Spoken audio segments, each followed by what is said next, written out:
J'ai découvert que ma femme me trompait lors d'un voyage pour écrivain. Alors, j'ai engagé un détective privé, j'ai obtenu des preuves, et j'ai complètement disparu avant son retour. Je m'appelle Andrew Baker, mais mes amis m'appellent Abbé, jamais Andy. Il y a toujours un ivrogne agaçant ou un type ignorant qui essaie d'être trop familier et m'appelle Andy. Alors Andy, tu fais quoi dans la vie, demande-t-il. Je réponds, j'ai inventé un gadget super cool que les policiers peuvent utiliser à 12 mètres pour vérifier si les gens sont ivres. Ils ont même commencé à en installer sur les radars de la ville. En général, ça les fait taire et ils s'éloignent. Mais au cas où vous ne l'auriez pas encore compris, ce gadget n'existe pas vraiment. Disons que j'ai très peu de patience pour les bêtises. Si on me ment, les choses empirent. Je suis un gars simple, pas compliqué. J'aime une vie directe et je trouve de la satisfaction dans mon travail. Je suis ingénieur pour une grande entreprise nationale ayant des bureaux dans tout le pays. J'ai des amis et, même si je ne suis pas un grand buveur, je prends une bière de temps en temps. Honnêtement, je préfère les nachos, mais c'est mon éternel combat, si je me laisse aller, je prends du poids. Alors, je fais l'effort de rester en bonne forme pour mon âge. Je faisais de la voile dès que je pouvais, mais avoir une femme et 2 petites filles prend beaucoup de temps. Finalement, j'ai vendu mon bateau. Ce n'était qu'un des nombreux sacrifices que j'ai fait volontairement au fil des ans pour passer du temps de qualité avec les personnes qui comptaient vraiment pour moi. J'étais marié à Karen depuis 25 ans. Elle est professeure au lycée. Nos 2 filles sont maintenant à l'université. Claire étudie à la Brown University, à Rhode Island, et sa sœur cadette, Denise, est à la Boston University. Je n'aurais probablement pas pu payer ces universités prestigieuses, mais heureusement, les filles sont des étudiantes assidues qui ont obtenu des bourses. Nous vivons en Caroline du Nord, dans une région connue sous le nom de Research Triangle. Elle est centrée autour de quelques excellentes universités à Raleigh et entourée d'entreprises de haute technologie de pointe. Vivre et travailler ici est un vrai bonheur. Je pourrais vous parler du barbecue de la Caroline, mais ça ne ferait que me donner faim. J'étais un peu déçu quand les filles ont choisi des universités dans le nord du pays, mais je comprends qu'elles devaient explorer au-delà de leur zone de confort, et au final, c'est une très bonne chose. Nos filles sont de jeunes femmes incroyables, intelligentes, drôles, charmantes et avec de solides valeurs morales. Je m'inquiète pour leur sécurité tous les jours, mais je fais confiance à leur choix. Les voir grandir et faire leur premier pas vers l'indépendance signifiait que ma femme et moi aurions enfin du temps pour nous deux à nouveau. J'attendais cette période avec impatience depuis un moment. Avec les filles à l'université, j'imaginais rentrer chez moi tous les soirs auprès d'une épouse aimante, entièrement tournée vers moi, et vice-versa. Je rêvais que nous ravivrions notre lien, vivant des jours heureux, comme de jeunes mariés de nouveau. Nous pourrions sortir dîner, aller au théâtre, au cinéma, et redécouvrir l'un l'autre comme je l'avais toujours souhaité. Cependant, la réalité ne s'est pas déroulée comme je l'avais espéré. Honnêtement, en repensant à cette première année de « Nid vide », j'ai remarqué que Karen changeait. Ses centres d'intérêt semblaient évoluer. Même si le changement était progressif, il est devenu plus évident avec le temps. Au début, je pensais que c'était simplement sa manière de s'épanouir, maintenant que nos filles n'étaient plus à la maison. Mais j'ai fini par comprendre que j'étais témoin d'une transformation bien plus profonde de ses valeurs et de ses priorités. Karen est professeure d'anglais spécialisée dans l'écriture créative. Pour être juste, c'est aussi une écrivaine frustrée. En tant que jeune mère et enseignante, elle n'a jamais eu vraiment la possibilité d'écrire comme elle l'aurait souhaité. Pendant l'été, ou quand elle trouvait 1 heure ou 2, Karen s'y consacrait, mais cela n'a jamais abouti à grand-chose. Elle envoyait ses essais et nouvelles à des revues littéraires, pour ne recevoir qu'une collection de lettres de refus. Le chef-d'œuvre qu'elle espérait n'en est jamais arrivé. Je dois dire que j'aime lire ce qu'elle écrit, mais en tant qu'écrivaine, elle n'a jamais dépassé des récits un peu clichés et parfois excessivement dramatiques. Elle a une vision très idéalisée de ce que doit être un écrivain, et je soupçonne secrètement qu'elle est davantage attirée par l'idée d'être écrivaine que par l'écriture elle-même. Mais tant qu'elle est heureuse, je le suis aussi. Pendant la majeure partie de notre mariage, Karen a fait partie de plusieurs groupes d'écriture. Ce sont des réunions de personnes qui se rassemblent pour s'entraider, en fournissant des critiques, des suggestions et en discutant de leurs travaux, dans le but d'améliorer l'écriture de chacun. Certains de ces groupes me semblaient vraiment productifs, tandis que d'autres ressemblaient davantage à des clubs d'admiration mutuelle. Son dernier groupe, celui auquel elle appartenait quand tout a commencé à s'effondrer, avait un peu des deux. Ils se retrouvaient à tour de rôle chez les uns et les autres, et lors des réunions chez nous, j'essayais de leur laisser de l'espace. J'ai tenté de participer une fois, mais Karen et quelques autres ont manifesté leur désapprobation, alors j'ai arrêté d'essayer. Le groupe actuel de Karen compte environ 10 membres, hommes et femmes confondus. Certains sont agréables et j'apprécie leur compagnie, d'autres, franchement, je m'en passerais bien. La moitié sont plutôt fades, et l'autre moitié laisse une forte impression dès la première rencontre. Par exemple, Reggie, une femme, est très investie dans l'écriture d'histoire et de biographie. Elle mène de véritables recherches et écrit des livres au ton académique, tout en restant accessible pour ses lecteurs. J'ai lu tous ses livres et je les ai appréciés. Betty, elle, a une passion pour la fantaisie. Je ne pense pas qu'elle se voit comme la prochaine J.K. Rowling, elle penche plutôt vers des histoires de licornes parlantes. Elle est sympathique et écrit principalement pour son propre plaisir. Qui pourrait lui en vouloir? Bill joue le rôle du monsieur je sais tout du groupe. Un peu de lui suffit, mais à part ça, il est correct.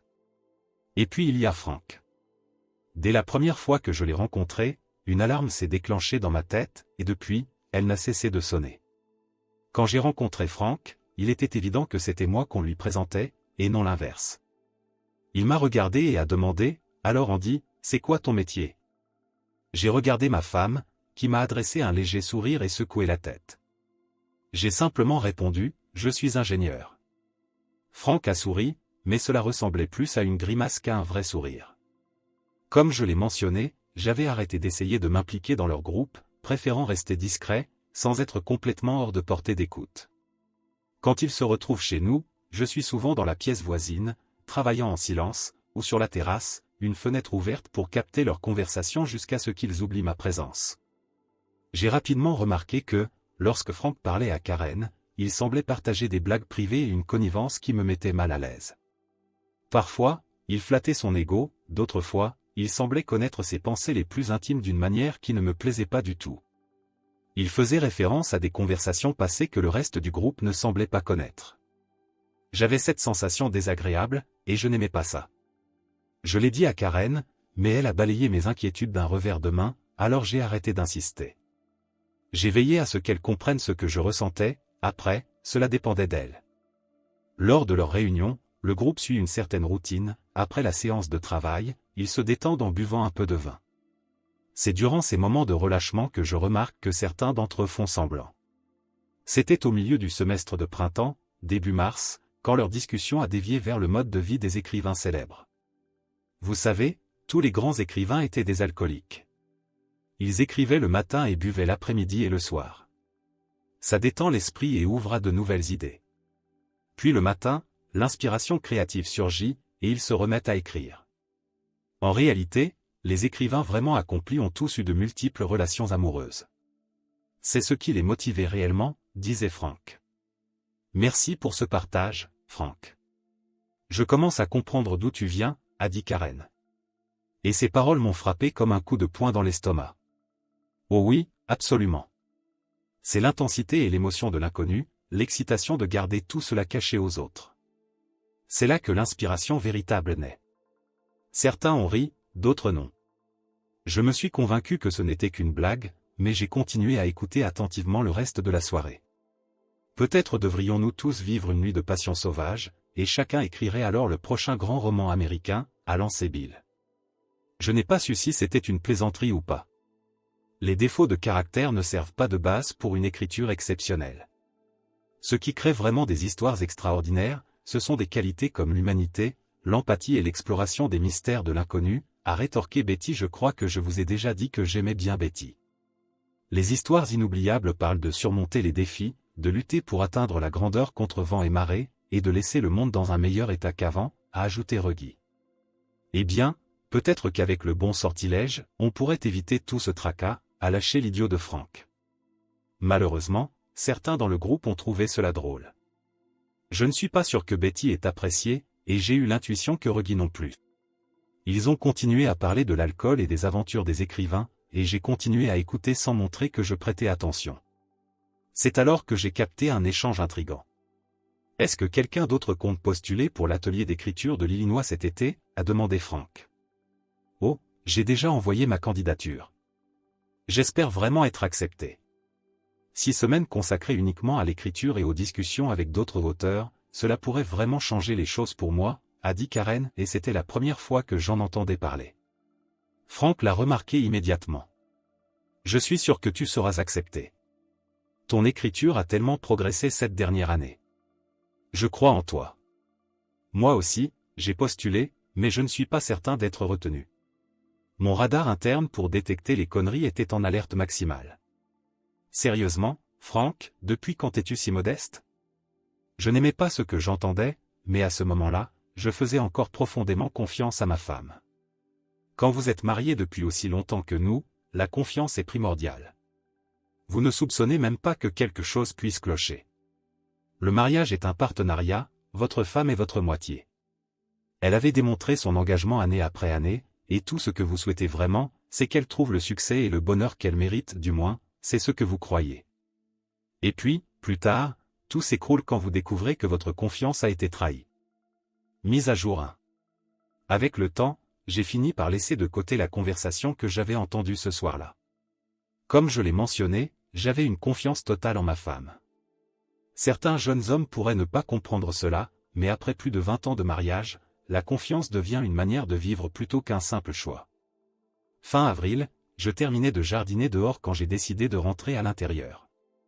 En atteignant la porte de la cuisine, j'ai surpris ma femme au téléphone, disant « J'ai tellement hâte, 6 semaines entières sans aucune responsabilité, aucun engagement, et personne qui m'attend pour rentrer. » Cette dernière partie a attiré mon attention.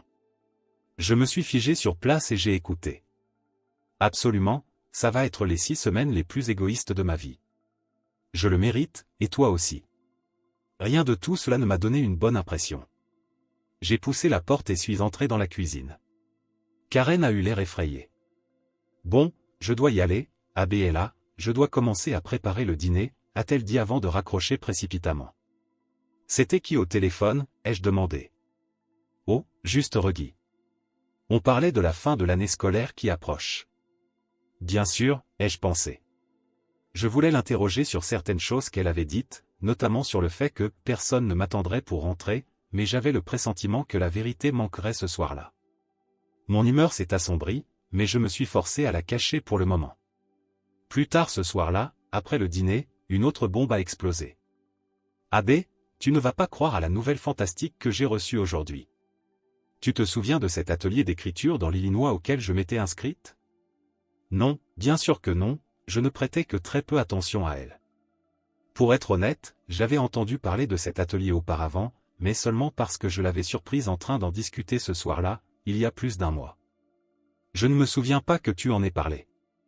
Si, je l'ai mentionné. Je me suis inscrite à un atelier d'écriture de 6 semaines, de la mi-juin à la fin juillet, à l'Université de l'Illinois. Il y aura des conférences données par des professeurs et des écrivains expérimentés qui animeront des séminaires et des groupes de discussion, et on passera beaucoup de temps à écrire. C'est une opportunité incroyable et j'ai été accepté. Ça a l'air merveilleux, chérie. Je suis sûr qu'on peut s'organiser financièrement. Peut-être que je pourrais prendre quelques jours de congé pour t'accompagner. J'adorerais assister aux conférences de ces écrivains. Elle a eu l'air surprise. Oh, eh bien, on peut y réfléchir. Ce sera une période vraiment intense de 6 semaines, et je n'aurai pas beaucoup de temps libre à passer avec toi. Mes instincts étaient à nouveau en alerte. Eh bien, tu sais que je ne suis pas exigeant. Peut-être que je pourrais être le gars qui apporte le café au groupe. Elle a esquissé un sourire légèrement nerveux. Ça pourrait être sympa, chérie. On verra comment ça se passe. J'avais déjà reçu ce genre de réponse auparavant et je savais ce que cela signifiait, elle planifiait de s'assurer que je ne viendrais pas avec elle dans l'Illinois. J'ai l'impression que tu préférerais que je n'y aille pas. Oh, pas du tout. C'est juste que j'ai peur que tu t'ennuies. Tu aimes les ordinateurs et les circuits, et là-bas, ce seront juste des écrivains qui discutent de grandes idées. Je ne l'ai pas dit à voix haute, mais intérieurement, je criais, je ne suis pas ennuyeux, chérie. Ce n'est pas ce que je voulais dire. C'est juste que ton esprit est plus porté sur les détails, alors que les écrivains luttent avec les grandes questions de la vie. Mais j'ai gardé cette pensée pour moi. Je pouvais sentir que j'étais mis à l'écart. Je suis sûr que tu vas très bien t'en sortir, m'a-t-elle rassuré. Plus tard dans la nuit, après que Karen soit allée se coucher, je suis allé sur Internet pour consulter nos relevés téléphoniques. Mon fournisseur de services téléphoniques offre ce service, toutes les entrées et sorties d'appels ainsi que les SMS sont enregistrés. En parcourant le relevé, j'ai découvert que l'appel que j'avais interrompu n'était pas avec Reggie, mais provenait du téléphone de Franck. C'est fou à quel point la confiance peut s'effondrer rapidement après un quart de siècle de mariage, lorsqu'on surprend sa femme en train de mentir et qu'on découvre qu'elle prépare des plans pour vous exclure. Les semaines suivantes, elle semblait totalement absorbée par les discussions autour de l'atelier. J'ai essayé plusieurs fois d'aborder l'idée de l'accompagner ou de lui rendre visite à un moment donné, mais elle a écarté la proposition à chaque fois. Puis, elle est passée de la rationalisation à la manipulation. Abbé, j'ai une super nouvelle. J'ai obtenu 2 billets pour toi et Jake pour un camp de pêche dans le nord du Canada à la fin du mois de juin. Tu pourras emmener Jake et profiter de cette pêche aux grosses truites dont tu parles toujours. Ça a coûté assez cher, mais je voulais exprimer ma gratitude pour ta compréhension à propos de l'atelier d'écriture, et je me sentais un peu coupable que tu ne sois pas en train de t'amuser, alors je veux que tu y ailles et que tu t'éclates. Ensuite, on pourra partager nos expériences à mon retour. Je soupçonnais que quelque chose n'allait pas. Mais merci, chérie, je vais y réfléchir. Honnêtement, je m'amuserais bien plus avec toi, Abbé. On a déjà eu cette discussion. Ce n'est tout simplement pas logique. Je vais travailler tout le temps là-bas, et je me sentirais mal de te négliger ainsi. J'observais brièvement son visage et ses yeux, essayant d'interpréter ce que je voyais. Était-ce de la condescendance? Merci, chérie, le Canada a l'air amusant. Mon ton manquait d'enthousiasme. Dans ma tête, j'élaborais mes options, et un voyage surprise dans l'Illinois était en tête de liste. Elle aurait au moins pu dire cela avec un sourire. Ces billets étaient chers et je veux que tu sois heureux. Bien sûr, cela semble amusant. Je descendis au sous-sol pour travailler pour le reste de la soirée. Notre maison est ancienne et possède l'une de ces grilles de plancher dans le couloir. Elle permettait à l'air chaud de circuler depuis la chaufferie et c'était le mode de chauffage initial du rez-de-chaussée. Au début, je faisais attention à ne pas marcher dessus par accident, mais avec le temps, je m'y suis habitué et je l'ai oublié. Le téléphone était aussi dans le couloir. Je travaillais en silence au sous-sol, réfléchissant à mes prochaines démarches, lorsque j'ai entendu Karen passer un appel. Oui, je lui ai donné les billets. Il est encore hésitant. Je ne sais pas. J'ai continué à lui dire qu'il n'aimerait pas. Non, je ne peux pas juste lui dire de ne pas venir. Je comprends, moi aussi j'en ai envie, mais je veux toujours rester marié après. J'ai juste besoin qu'il me laisse un peu d'espace pour m'amuser pendant quelques semaines. Je le mérite.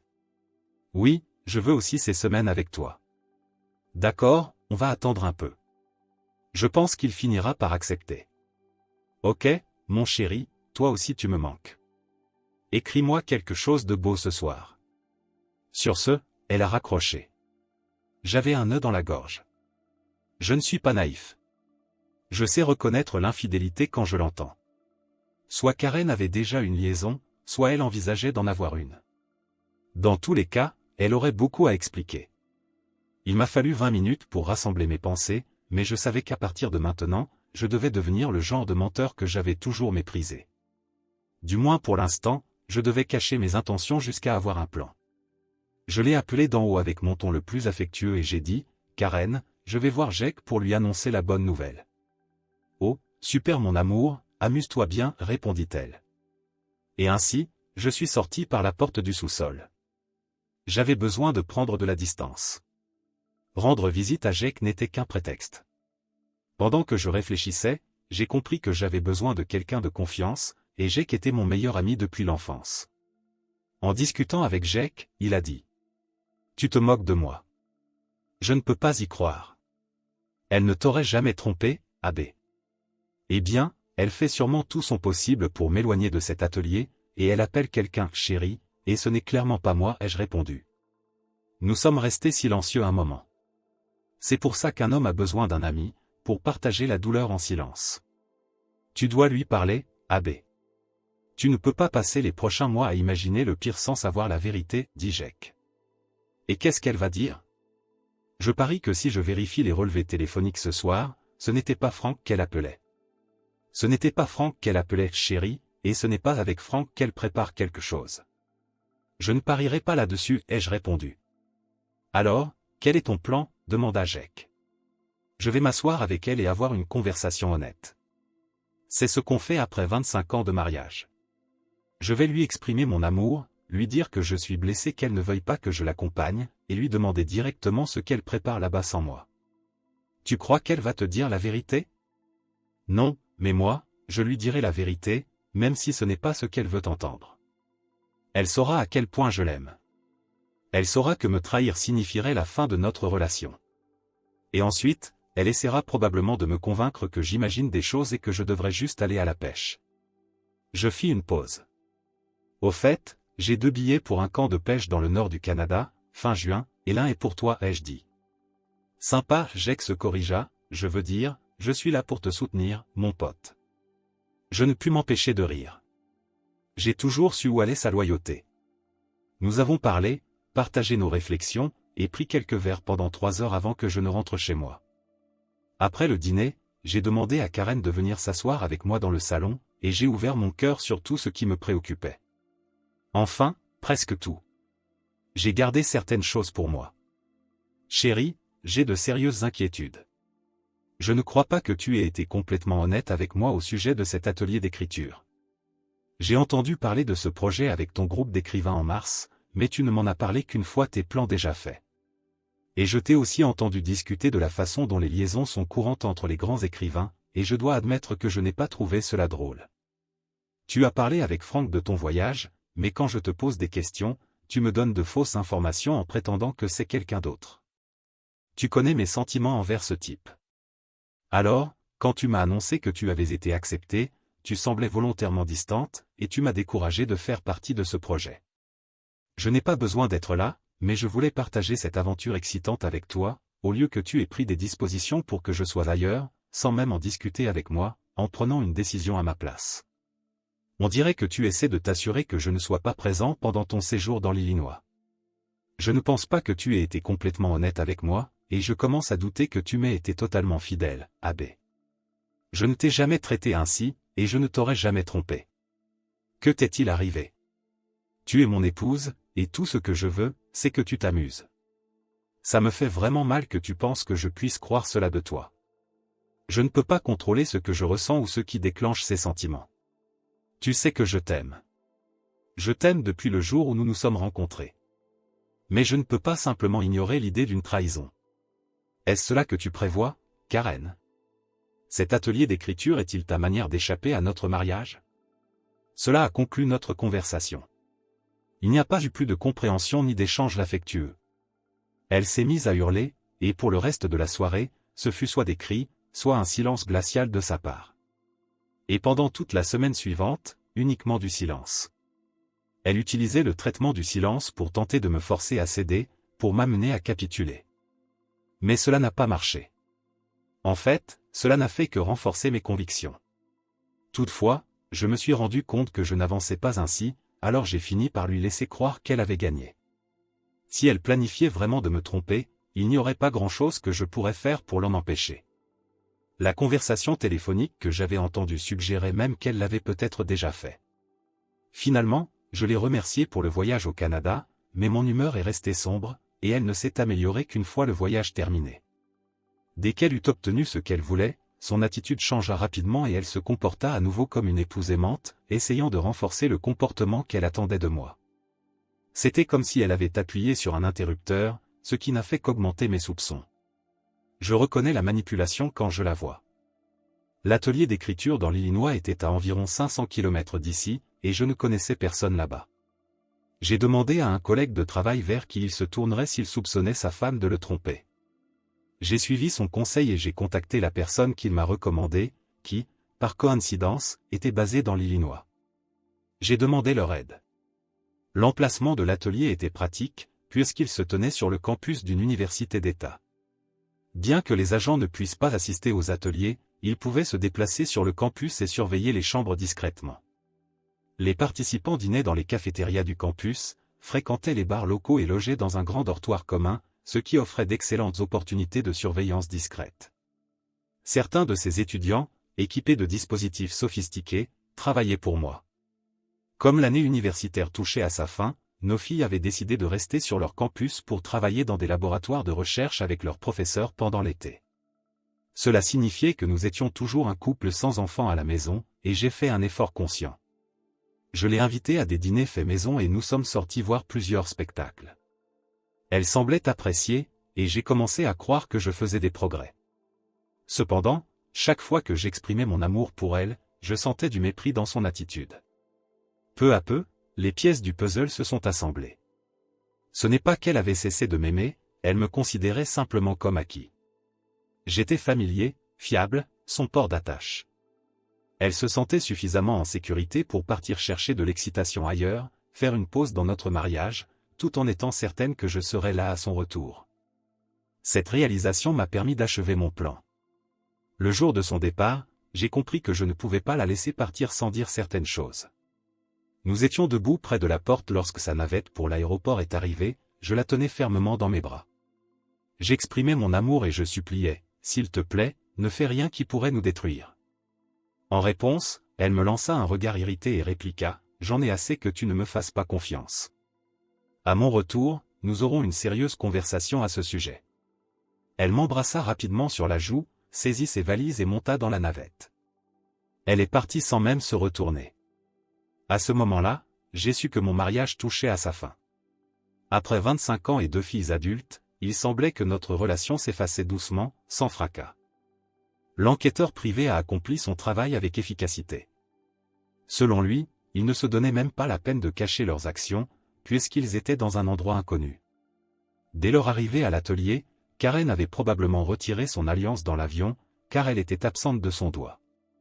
Elle affirmait ouvertement être récemment divorcée, et ma femme et Frank sont rapidement devenus inséparables. Ils étaient constamment ensemble, s'embrassant, se tenant la main et agissant comme des adolescents amoureux. Mon enquêteur privé avait habilement installé une petite caméra vidéo dans le couloir du dortoir où ils logeaient. Bien que Karen et Frank aient chacun eu leur propre chambre attribuée, ils n'en utilisaient qu'une seule. Parfois, ils utilisaient celle de Karen. Ils passaient souvent la nuit ensemble. Je savais déjà ce qui se passait derrière ces portes, mais mon enquêteur privé et son équipe ont déployé des efforts considérables pour confirmer mes soupçons. Un soir, juste avant la tombée de la nuit, ma femme et Frank se sont retirés tôt dans la chambre.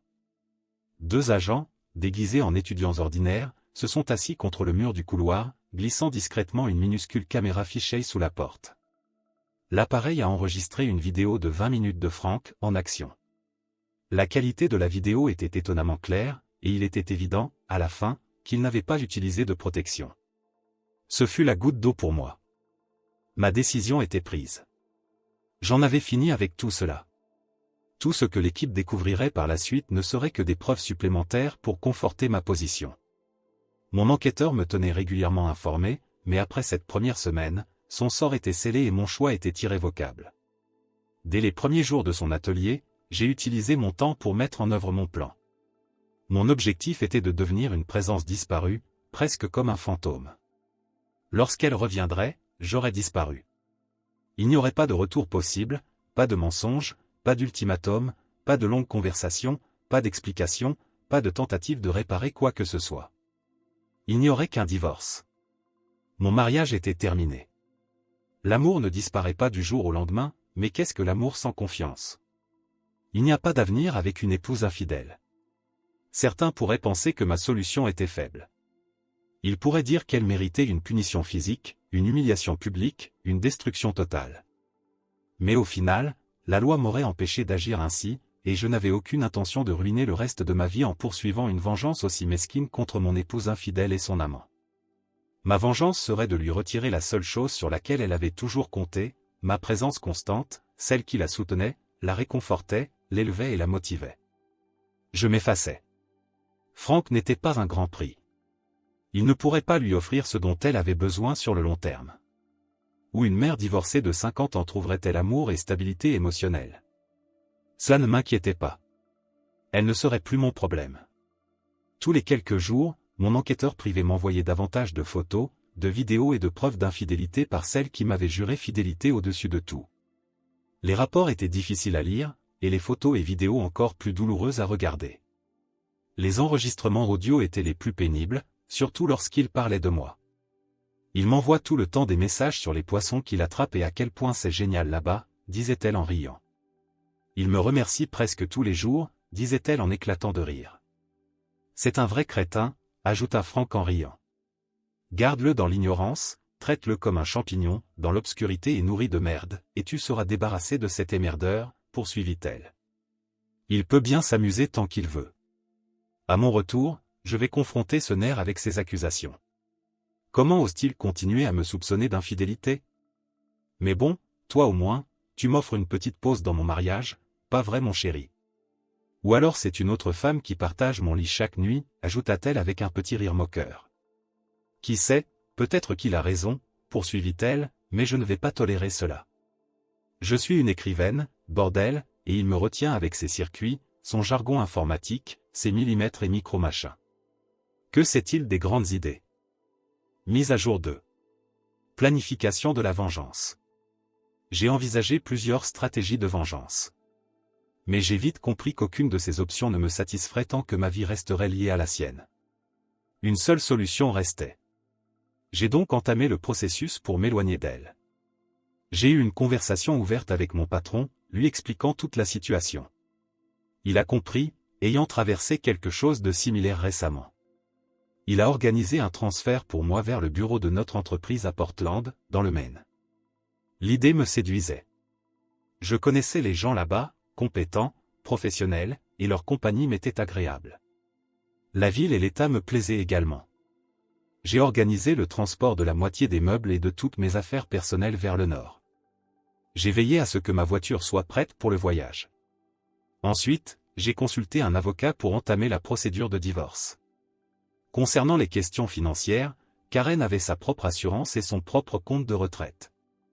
J'ai retiré son nom de tous mes biens et nommé mes filles comme bénéficiaires. J'ai signé un acte rapide pour transférer la maison à son nom, en échange d'aucune pension alimentaire à verser. Elle garderait sa voiture, mais devrait désormais gérer son assurance elle-même. Je prévoyais de m'occuper plus tard des comptes bancaires et des cartes de crédit, tout en gardant mes intentions discrètes. À partir de ce moment, je me suis concentré sur le renforcement de ma détermination. Ce que je veux dire, c'est que je l'appelais pour demander des nouvelles de son atelier et exprimer mon amour, croyant que l'entendre mentir renforcerait ma conviction que mes actions étaient justifiées. Elle n'a pas déçu. En moins de 2 minutes, elle a répondu avec enthousiasme, a exprimé son affection, puis s'est empressée de rejoindre son dîner. Mon enquêteur privé m'a plus tard informé que Franck était assis juste à côté d'elle, échangeant des regards complices et des gestes moqueurs, ce qui n'a fait que confirmer ma décision. Il était clair qu'elle traitait tout cela comme une plaisanterie, prouvant que j'étais sur la bonne voie. Par la suite, j'ai choisi de ne communiquer avec elle que par SMS, car je doutais de pouvoir contrôler mes émotions au téléphone. Je lui envoyais des nouvelles fictives de « voyage de pêche réussi », mais en réalité, c'était Jake et sa femme qui étaient partis à ma place. Ils ont passé un excellent moment. Jake avait eu la bonne idée d'emmener sa femme. Je les ai visités avant mon départ, et ils ont promis de venir me rendre visite après mon installation.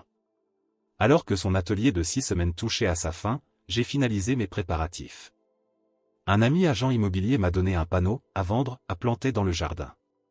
En réalité, je ne pouvais pas vendre la maison sans son consentement, surtout que je l'avais déjà légalement transférée à son nom, mais elle ignorait ce détail. À son retour, ce panneau serait la première chose qu'elle verrait. J'ai changé les serrures de la maison pour qu'elle se sente étrangère chez elle. J'ai sélectionné certaines photos de son voyage, notamment des images explicites capturées par la caméra sous la porte de Franck, et j'ai compilé un rapport de l'enquêteur privé. J'ai laissé tout cela bien en évidence sur la table de la salle à manger pour qu'elle sache que ces actes avaient été découverts. La plupart de mes affaires avaient déjà été transportées par les déménageurs, qui les conserveraient en entrepôt jusqu'à ce que je sois prêt. Il ne me restait plus que 2 valises, ma sacoche, mon ordinateur portable et ma guitare. Ma guitare était essentielle. Je ne pouvais pas confier quelque chose d'aussi précieux à quelqu'un d'autre. Même si Franck partageait la vie de ma femme, c'était ma guitare que j'aimais véritablement. Mon plan initial était de partir le lendemain matin, sachant qu'elle ne reviendrait que tard dans la nuit. Ainsi, je serais déjà loin quand elle franchirait la porte. Mais j'ai changé d'avis la veille. Je voulais qu'elle ressente la douleur immédiatement, qu'elle s'inquiète jusqu'à son retour. J'ai donc envoyé un email contenant 3 photos soigneusement choisies d'elle et de Franck, accompagnées d'un simple mot, divorce. La première photo les montrait presque intimes sur la piste de danse, sans ses bagues de fiançailles et de mariage. La deuxième les capturait entrant ensemble dans la chambre de Franck, main dans la main. La troisième était une capture d'écran de la vidéo dans le dortoir, où son visage était clairement visible. Je savais qu'elle verrait ces images et j'espérais qu'elle gâcherait sa dernière nuit romantique avec Franck, tandis qu'il chercherait frénétiquement des caméras déjà retirées. Puis, j'ai éteint mon téléphone et quitté la maison qui avait été notre foyer familial pendant tant d'années. C'était un mélange de douleur, d'incertitude et d'une liberté toute nouvelle. C'était le moment le plus difficile, le plus incertain, mais aussi le plus libérateur de toute ma vie. En essence, ma femme avait disparu de ma vie. Je ne savais ni quand ni pourquoi exactement, mais c'était comme si elle était morte, même si je n'en étais pas responsable. La femme qui ressemblait à mon épouse était devenue une étrangère pour moi, quelqu'un que je ne reconnaissais plus et avec qui je ne souhaitais plus me reconnecter. J'étais en route pour un nouveau départ, faisant face à un avenir inconnu. Au milieu de ce profond sentiment de perte, une étrange sensation de liberté émergeait. Le poids de la déception, de la trahison et de l'humiliation s'était soudain envolé de mes épaules, même si ce n'était que temporaire. Le seul prix à payer était qu'une moitié de ma vie était désormais inaccessible. Bien qu'il soit tard, mon esprit était en ébullition, alors j'ai conduit environ 160 km le long de l'autoroute tranquille, perdu dans mes pensées, jusqu'à ce que je trouve un hôtel pour passer la nuit. Je ne cherchais pas un hôtel de chaîne. Je voulais un endroit authentique, avec un vrai petit déjeuner. Je cherchais quelque chose de sincère, et j'ai finalement trouvé un endroit où savourer ce qui pourrait être mon dernier plat de grits avant longtemps. Les grits sont un plat traditionnel du sud des États-Unis, à base de maïs moulu. Pendant que je dégustais mes grits, mes pensées commencèrent à évoluer. Je me suis surpris à reconsidérer mon voyage vers le Maine. Cela marquait le début de mon renouveau, et une longue route m'attendait. Je pouvais précipiter mon voyage vers le Maine, fuyant mes problèmes, mais j'avais 2 mois devant moi avant de commencer mon nouveau travail. Pourquoi me presser? J'avais besoin de temps pour apaiser mon esprit, faire la paix avec la trahison que j'avais subie et laisser le passé derrière moi. J'ai choisi de prendre mon temps, d'apprécier les paysages au fil de ma remontée vers le nord, et d'entrer en contact avec chaque État et ses habitants en chemin. Cette semaine serait ma transition de mon ancienne vie vers la nouvelle. Je comptais choyer mes sens, y compris mon palais, pour me purifier de la laideur et des erreurs de mon passé, et me préparer à un nouveau départ. Le reste de la journée, je l'ai passé à flâner dans Williamsburg, au milieu des foules estivales. J'ai exploré les talents d'artisans habiles, et même sans réservation, j'ai réussi à trouver un endroit où passer la nuit. Ce n'est qu'après un dîner léger et une fois installé pour la soirée que mes pensées revinrent à mon mariage brisé. À ce moment-là, elle devait probablement être en train de rentrer à la maison. Je me demandais comment elle réagirait en voyant le panneau « à vendre » dans le jardin et en réalisant que ses clés n'ouvraient plus la porte. Le lendemain, je me suis dirigé vers le nord, empruntant les routes secondaires en direction d'Annapolis, la capitale du Maryland. Je traversais de petites villes et des plantations historiques, longeant les rivières ancestrales de Virginie, le York, le Rappahannock et le Pamunkey, qui se jettent dans la baie de Chesapeake. Devant moi s'étendait une route sinueuse qui me guidait vers mon avenir. Je suivrais ce chemin, laissant derrière moi la trahison, et avançant vers un nouveau chapitre de ma vie. Mise à jour 3. J'étais assis dans ma chambre d'hôtel au centre-ville d'Annapolis et j'ai finalement rallumé mon téléphone portable. Comme prévu, il était rempli d'innombrables appels manqués, de mails et de messages textes. La plupart venaient de Karen, mais certains provenaient d'amis. J'ai tout lu et écouté, même si c'était difficile. C'était une étape nécessaire. Au début, Karen essayait de me convaincre que les choses n'étaient pas ce qu'elles semblaient être. Bien sûr. C'étaient les messages qu'elle avait envoyés depuis l'Illinois, avant de rentrer à la maison et de découvrir les autres photos ainsi que le rapport du détective privé. Pendant ce temps, mes amis m'informaient que Karen contactait tout le monde pour tenter de me retrouver. Elle n'avait aucune idée qu'elle cherchait au mauvais endroit. Jake et sa femme étaient au courant, mais j'avais choisi de garder les autres dans l'ignorance volontairement. Je les tiendrais informés une fois que je me serais installé. Je savais déjà que je ne pourrais pas rester un fantôme pour toujours. Les 2 appels qui m'inquiétaient le plus venaient de mes filles. Karen avait pris contact avec elles dans l'espoir de découvrir où je me trouvais. Je ne leur avais volontairement pas encore parlé de ma décision de quitter leur mère, car je voulais le faire en personne. Cependant, je ne pouvais pas les laisser s'inquiéter, alors je les ai appelées et leur ai expliqué calmement la situation. Elles étaient bouleversées et avaient du mal à croire que leur mère puisse avoir fait une chose pareille. Je leur ai alors envoyé les mêmes photos que j'avais envoyées à Karen la nuit où j'avais quitté la maison. J'ai écouté tous les messages vocaux pendant que le monde autour de moi continuait de tourner sans moi. On m'a informé que Karen avait été officiellement notifiée avec les papiers du divorce. Elle savait désormais que j'étais sérieux. De plus, l'avocat m'a indiqué que la femme de Frank avait également reçu un ensemble complet de photos, de vidéos et d'enregistrements audio du fameux stage de 6 semaines de Frank. Un peu de karma pour Frank. En poursuivant mon voyage, j'ai traversé le nord du Marylandais, avec beaucoup d'excitation, je suis finalement arrivé dans le New Jersey. Enfin, pas exactement, je suis passé par le New Jersey sans m'arrêter, et j'ai continué jusqu'au Connecticut. Une fois au Connecticut, j'ai passé quelques heures à explorer quelques villes historiques le long de la côte. Je n'avais pas de but précis, mais l'architecture, si différente de celle à laquelle j'étais habitué en Caroline du Nord, m'a donné une puissante impression d'être dans un endroit nouveau, à la fois physiquement et émotionnellement. Ne le dites pas au gouvernement, mais j'ai passé 1 heure à Groton, à essayer d'apercevoir le plus de sous-marins possible. Ces « poissons noirs » sont très discrets. En observant la côte, je me suis rappelé qu'ils découpent un trou dans la coque de ces sous-marins nucléaires pour recharger leurs réacteurs, puis soudent le trou. Une métaphore de ma propre situation ?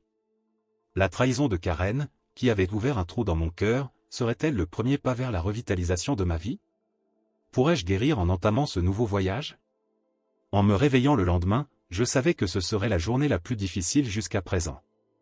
Après un solide petit déjeuner composé d'œufs, de bacon, de toast et d'un bon café noir, je me suis préparé pour une conversation difficile avec ma fille aînée, Claire, à Brown. Le trajet n'était pas long, et je suis arrivé à son dortoir en fin de matinée. Nous avons décidé de retarder un peu notre conversation afin qu'elle puisse faire semblant d'être joyeuse pendant 1 heure ou 2. Elle m'a fait visiter le campus, puis m'a emmené à la cafétéria où elle m'a présenté à ses amis.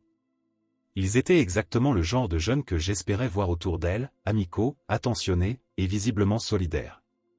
Sur le chemin du retour, j'ai parlé à la colocataire de Claire et je l'ai prévenue que la journée serait difficile.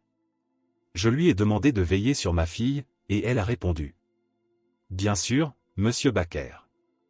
Elle nous en a parlé hier soir. Nous sommes tous là pour elle. Oui, ma fille avait bien choisi ses amis. Claire et moi avons passé des heures dans son dortoir à avoir une longue conversation. Je lui ai montré des photos et fait écouter des enregistrements audio que je n'aurais jamais imaginé devoir partager avec l'un de mes enfants. Ses émotions oscillaient entre tristesse et colère. Je n'arrive pas à croire que maman ait pu faire ça. Est-ce encore la même personne qui nous a élevés ? Quelle personne répugnante elle est devenue ? C'est-elle écriée. J'ai dû intervenir, bien que je comprenne ce qu'elle ressentait. Claire, peu importe ce qu'elle a fait, elle reste ta mère. Et souviens-toi, c'est à moi qu'elle a fait du tort, pas à toi. Désolé, papa, mais elle a détruit ma seule famille. Bien sûr que cela m'affecte profondément. Répliqua-t-elle. Je ne pouvais pas contredire cela. Tout au long de l'après-midi, nous avons poursuivi notre discussion, et je lui ai exposé mes projets. Je l'ai encouragé à rassembler ses amis, et nous sommes sortis dîner dans le meilleur restaurant de la ville ou du moins, le meilleur que mon budget permettait. Il semblait que tout le monde appréciait cette pause loin de la nourriture du réfectoire. J'ai partagé quelques histoires de mes propres années universitaires, et je crois que cela leur a donné une nouvelle perspective sur leur situation actuelle. Cette nuit-là, j'ai séjourné dans un hôtel local, puis le lendemain matin, j'ai pris le petit déjeuner avec Claire avant de partir pour Boston, pour recommencer ce même processus. Claire a dû prévenir Denise, car sa réaction a été beaucoup plus posée que celle de sa sœur aînée. Il y avait toujours de la déception et de la colère, mais moins de surprise. Elle a demandé à voir les preuves, et je les lui ai montrées. Par coïncidence, sa mère a appelé pendant que nous parlions, et j'ai fait le signe universel, je ne suis pas là, j'ai secoué la tête, fait des gestes frénétiques et mimé un mouvement de gorge tranché. Elle a compris. Denise a toujours été la plus raisonnable de la famille. Puis, elle a fait quelque chose que je n'aurais jamais cru voir. Elle a dit « Maman, tu as appelé papa hier soir, n'est-ce pas? Est-ce vrai que tu es devenue une femme qui trompe son mari et ment à ce sujet, en t'impliquant avec plusieurs partenaires ?» J'étais stupéfait. J'avais envie de la réprimander pour parler ainsi à sa mère, mais en même temps, je ne pouvais nier la vérité de ses paroles. Tu m'as entendu, maman. Tu as passé 6 semaines à t'impliquer avec un autre pendant que papa était seul à la maison.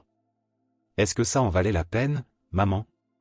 Ça valait la peine de perdre ton mariage pour ça, a-t-elle continué. Ma fille a une façon incroyable de s'exprimer. Note à moi-même, ne jamais me retrouver de son mauvais côté, ai-je pensé. Il n'y avait plus grand-chose à discuter. Denise m'a informé que sa mère était principalement en larmes, tentant de s'excuser, mais que ma fille n'acceptait aucune de ses justifications. Plus tard, j'ai emmené Denise et ses amis dans un restaurant thaïlandais appelé The Elephant Walk, non loin du campus. Comme sa sœur, Denise avait choisi ses amis avec sagesse, et le dîner fut une expérience agréable. Sur le chemin du retour vers le campus, l'un de ses amis a dit « Monsieur Baker, Denise nous a parlé de ce que vous traversez. Elle était vraiment bouleversée hier soir. Mais nous la soutenons. Peut-être que vous pourriez revenir nous rendre visite, et on vous emmènera au réfectoire. » Cela a déclenché des rires dans le groupe. Enfin, peut-être qu'on trouvera un endroit un peu mieux que ça, ai-je ajouté. Cela a provoqué encore plus de rires, et nous avons ri tout le chemin du retour vers le dortoir. J'ai trouvé un endroit où passer la nuit, j'ai pris le petit déjeuner avec ma fille le matin, et au 7e jour de mon voyage, j'ai poursuivi ma route vers le nord. J'ai quitté Boston et me suis retrouvé à seulement 2 heures au sud de Portland. Mon attention s'était détournée de mon ex-femme en devenir pour se concentrer sur mes filles. Elles devenaient des femmes fortes et affirmées, et je n'aurais pas pu être plus fier d'elles. Je réalisais maintenant qu'elles traverseraient ce divorce imminent bien mieux que je ne l'avais anticipé. Le défi de ce jour-là était de laisser derrière moi ces 2 joyaux incroyables, sans savoir quand je les reverrais. Mais au final, mes inquiétudes étaient inutiles. Je n'étais pas encore prêt à affronter la réalité de commencer ma nouvelle vie. Alors, lorsque je suis arrivé à Portsmouth, dans le New Hampshire, j'ai bifurqué vers l'ouest et me suis dirigé vers les montagnes blanches et la chaîne présidentielle. Je suis monté dans les montagnes blanches et j'ai pris le Seoge Railway jusqu'au sommet du mont Washington. Debout là-haut, regardant l'immensité des sommets plus petits des montagnes blanches et les forêts de pins verts en contrebas, sentant les vents arctiques froids qui semblaient déplacés pour un début août, j'ai finalement ressenti une renaissance intérieure. J'étais seul, mais enfin debout. J'avais traversé une transformation, laissant derrière moi les défis et les regrets de ma vie précédente, prêt désormais à embrasser ce nouveau chapitre et tout son potentiel. J'étais sur un terrain plus élevé, prêt à entamer une nouvelle aventure. Tout ce que je désirais se trouvait devant moi. Le lendemain matin, j'ai commandé un plat de pancakes nappés de vrai sirop d'érable. J'étais désormais dans le pays du sirop d'érable, et cela allait durer des années. Me sentant reposé et enthousiaste, je suis remonté dans ma voiture et j'ai roulé jusqu'à Portland. Je suis arrivé en début d'après-midi et j'ai décidé de contacter mon nouveau patron pour lui dire que j'étais arrivé. Je connaissais déjà environ la moitié du personnel du bureau, et ils m'ont accueilli chaleureusement. C'était réconfortant. Ils étaient les premiers visages amicaux et simples que j'avais rencontrés depuis une semaine. Mon nouveau patron, Henry, a rassemblé tout le bureau pour les présentations. J'ai fait un rapide tour des locaux, mais pas avant que tout le monde se soit mis d'accord sur l'endroit où nous irions dîner. Je pensais que ce serait un restaurant au centre-ville, mais à ma grande surprise, nous avons fini chez Henry, en train de faire griller des steaks et de déguster tous les accompagnements. Je sais que j'aurais dû savourer du homard du Maine, mais il n'y avait aucune urgence. Ce moment était plus consacré à me réintégrer à la société tout en profitant de steaks exceptionnels et de bières locales vraiment remarquables. Ils m'ont posé des questions sur mon histoire. Que faisait un gars du Sud, changeant de vie pour s'installer dans le Maine à ce stade de sa vie? Alors, j'ai partagé mon histoire. J'ai omis les détails les plus crus, mais j'en ai dit assez pour qu'ils comprennent. J'ai terminé avec une petite demande. Je risque d'être un peu à cran dans les semaines à venir. Ce n'est pas mon comportement habituel, mais j'ai beaucoup à digérer. J'espère que, si je dépasse les bornes, vous me remettrez à ma place et me direz de me calmer. Inopinément, toutes les femmes présentes m'ont serré dans leurs bras et m'ont embrassé sur la joue, tandis que tous les hommes m'ont passé un bras autour des épaules. On est là pour toi, Abbé, se sont-ils contentés de dire. Et c'était tout ce qu'il fallait dire. Plus tard, ce soir-là, alors que je m'installais dans ma chambre d'hôtel, j'ai de nouveau allumé mon téléphone. Mes 2 filles avaient envoyé des messages de soutien. Elles avaient dû partager mon numéro avec leurs amis, car j'ai reçu environ 8 à 10 autres messages de jeunes qui avaient apprécié le dîner et voulaient me faire savoir qu'ils seraient là pour mes filles. Ces enfants sont vraiment formidables. Plusieurs amis ont continué à me contacter, alors j'ai pris la décision de me connecter avec eux et d'expliquer la situation pour qu'ils puissent cesser de s'inquiéter. Je n'ai pas révélé ma localisation, cela viendrait plus tard. Je leur ai simplement dit pourquoi je suis parti, et malgré leur réticence initiale à y croire, j'ai envoyé les mêmes 3 photos que j'avais envoyées à Karen et leur ai précisé que j'avais encore plus de preuves compromettantes s'ils en avaient besoin pour être plus convaincus. J'y ai réfléchi, mais honnêtement, je n'ai trouvé aucune raison de la protéger de ses propres choix. J'avais essayé et cela n'avait pas fonctionné, alors que la vérité éclate au moment opportun. J'ai reçu des messages d'amour et de soutien de chacun d'eux, et je leur ai assuré que je resterais en contact. Il devenait de plus en plus évident que mon idée de devenir un fantôme n'était qu'un désir. Beaucoup de gens tenaient à moi, et c'était certainement une chose positive. J'ai parcouru les derniers messages textes de Karen et écouté les appels manqués. Finalement, elle a avoué, bien que sa confession soit entrecoupée de poussées étranges de colère. Elle a réussi à me blâmer d'une manière ou d'une autre pour ses actions et pour tout ce qui s'était passé. Eh bien, c'était tout simplement ridicule. Je lui ai envoyé un message disant que je l'appellerais le lendemain à midi. Il fallait que cela arrive tôt ou tard. Disons simplement que la conversation a été loin d'être satisfaisante. Elle oscillait entre culpabilité, déni et excuse. Elle était désolée, mais l'influence de Frank était forte sur elle. Je l'ai tout fait. C'était de ma faute parce que je travaillais trop. Elle a même eu l'audace de dire qu'il ne s'était rien passé de sérieux entre eux, qu'ils jouaient juste. J'ai presque ri quand elle a essayé de me convaincre qu'elle cherchait juste une inspiration créative. Cela allait jusqu'à m'accuser de retourner nos filles contre elle, comme si ses propres actions n'avaient pas fait ça sans aucune aide de ma part. Quand elle s'est finalement tue, j'ai tout exposé clairement. Tu as conspiré avec Frank pour me tromper, tu as résisté à mes tentatives de sauver notre relation, tu as poursuivi l'infidélité et maintenant tu fais face aux conséquences. Je me fiche maintenant des raisons. Quand j'ai raccroché, elle pleurait encore et implorait. C'était terminé pour moi, sans retour. Je savais trop de choses.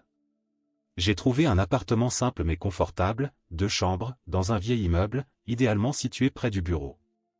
Je pensais que je pourrais faire de l'exercice en marchant, et au début, je l'ai considéré comme une solution temporaire, mais ma perspective a vite changé. Vivre de façon simple en ville, en évitant les responsabilités supplémentaires liées à la possession d'une maison, et avoir une petite maison de campagne au bord de l'eau pour les week-ends semblait être un bon plan. Puis j'ai pensé, pourquoi m'arrêter à une maison de campagne? Je pourrais avoir un bateau, le garder ancré au port, et cela pourrait être ma retraite au bord de la mer. Lorsque j'ai tout réglé, c'était le début de l'automne. Je pensais que je vivrais une vie solitaire, mais ce ne fut pas le cas. En réalité, je passe plus de temps avec mes filles maintenant qu'à Raleigh. Elles viennent passer un week-end chaque mois, souvent accompagnées d'amis. Pendant ces 36 heures, mon appartement est rempli d'activités et je les emmène souvent dîner. Quand elles s'en vont, elles me manquent, bien que je souhaite la tranquillité. De façon surprenante, certains de mes amis m'ont rendu visite et d'autres prévoient de venir quand le temps s'améliorera. Je vis seul, mais je ne me sens pas solitaire. J'ai fait de nouveaux amis au travail et à travers mes aventures. La communauté de voile est dynamique et inclusive, et j'ai rencontré des femmes intéressantes. Cependant, je maintiendrai le respect et un bon comportement jusqu'à ce que le divorce soit finalisé. Bien que le divorce soit sur le point d'être officialisé, Karen continue de me contacter. Elle ne regrette jamais vraiment et préfère minimiser la situation. Tout ce qu'elle dit c'est, tout le monde fait ça, ça ne signifie rien, mais ça signifie. L'intimité porte du poids, et la tromperie et la manipulation comptent encore plus. J'ai pensé à lui expliquer cela, mais les gens changent, et je ne vois plus vraiment l'intérêt. Honnêtement, ma vie n'est pas totalement séparée de la sienne, avec 2 filles et de nombreux amis en commun, une séparation totale est peu probable. Cependant, avec 1000 kilomètres entre nous, je ne vis plus la douleur quotidienne du rejet et de la tromperie. Elle était autrefois le centre de ma vie, jusqu'à ce que je cesse d'être celui de la sienne. Maintenant, je trace mon propre chemin et je crée mon propre avenir.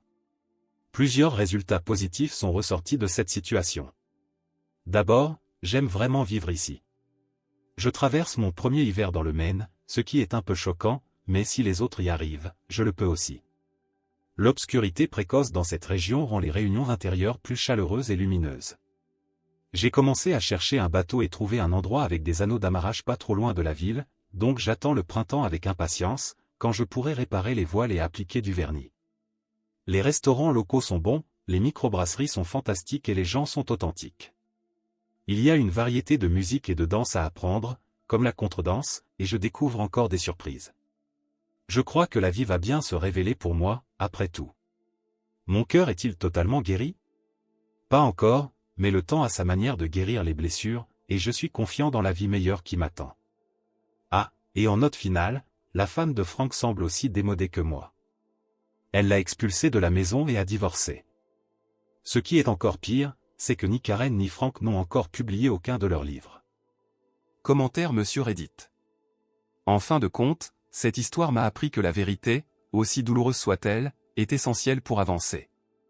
Les choix que nous faisons définissent qui nous sommes, et parfois, il est nécessaire de laisser partir le passé pour pouvoir aller de l'avant. Chacun de nous mérite de trouver la paix et la croissance personnelle. À travers ce parcours, j'ai découvert une nouvelle force et une nouvelle perspective sur la vie.